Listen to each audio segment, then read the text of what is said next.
سلام هدیه. سلام. یکی از این قهوه. این قهوه رو بده به کسی که تا قهوه صبحش رو نخوره، از اسپرسو هم تلخ‌تره. چی نمی‌سون؟ این قهوه رو بده به کسی که گوشیش داغ‌تر از قهوه‌شه.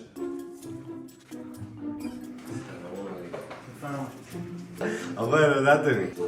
این قهوه رو بده به کسی که اگه همه قهوه‌ای که تو یه روز خورده و جمع کنه توش میشه شنا کرد. چی توی؟ آقا این خدمت شما درد نکنه. جمعه برای شماست. این قهوه رو بده به کسی که مثل اسپرسوی 100 روستا جدی و غلیظ. من شما که فقط 100 روستا می‌خورید. آقا سه چقدر؟ این قهوه رو بده به کسی که از فال قهوه هم مرموزتره. Let's go. سلام. آقا این برای شماست. اینم قهوه‌تون. این قهوه رو بده به کسی که خیلی خجالتی. این شمایی، این هم قهوه‌تون. حالا شما این قهوه رو بده به کسی که شنیدن صداش مثل اولین جرعه قهوه صبح میچسبه.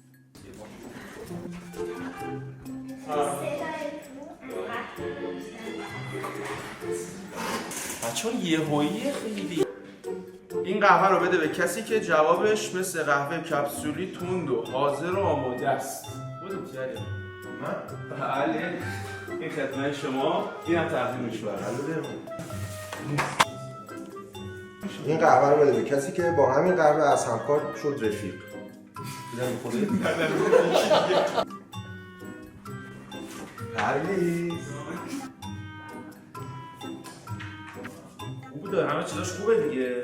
این قهوه رو بده به کسی که انگار به جای خون قهوه تو باشه، یه لحظه هم بیکار نمیشینه. سلام. اینم قهوه. دست شما درد نکنه. چرا همیشه باشین در کنار ما.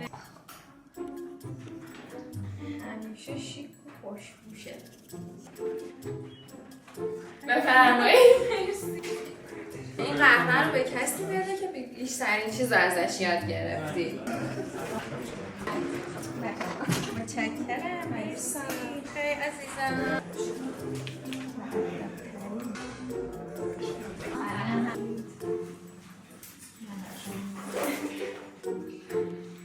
این قهوه رو بده به کسی که مثل فام روی کاپوچینو با مزه ترین فرد تیمه.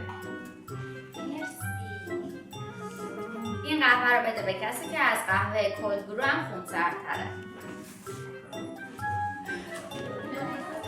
این قهوه رو بده به کسی که همیشه قبل از فنجون خودش فنجون بغل دستیشو پر میکنه و خیلی مهربونه.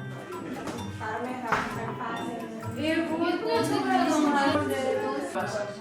این قهوه رو بده به کسی که اونقدر آن تایمه که قهوهش هم هیچ وقت سرد نمیشه.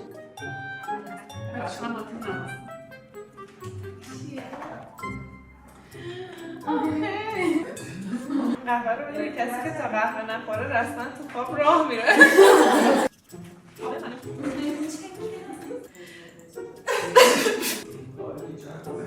این قهوه رو بده به کسی که هر مشکلی رو با یه ریستارت حل میکنه.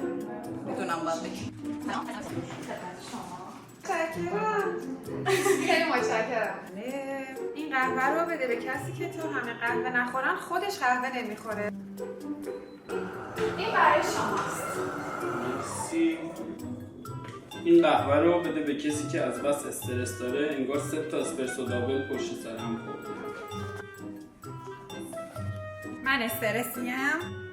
این قهوه رو بده به کسی که هیچ وقت پشت میزش نیست.